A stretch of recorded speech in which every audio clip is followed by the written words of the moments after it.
Why are people protesting in Hong Kong? Tear gas and rubber bullets as police and demonstrators clashed following the biggest public protest in Hong Kong's history. They're protesting against a new government plan which would allow criminal suspects to be extradited to mainland China. At the moment, China is excluded from extradition agreements mainly because of concerns over its judicial independence and human rights record.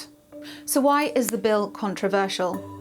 Well, it's seen as a tightening of Beijing's control over Hong Kong, which has a special status compared to mainland China.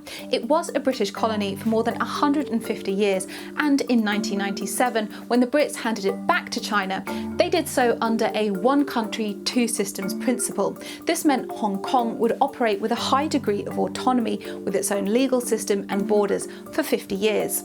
But it's not been 50 years, and this bill is seen as Beijing clawing back control of the region. So is this the first time Beijing has influenced Hong Kong? You might remember these scenes from 2014. This was the Umbrella/Occupy movement. Protesters here were calling for democratic reform when it came to electing the head of the Hong Kong government.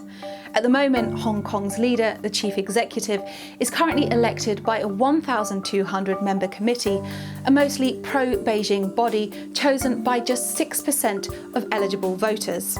So where are we at now?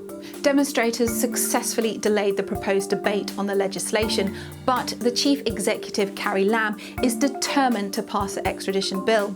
The 2014 protests lasted for weeks, but with no change. So will these demonstrations have a different outcome?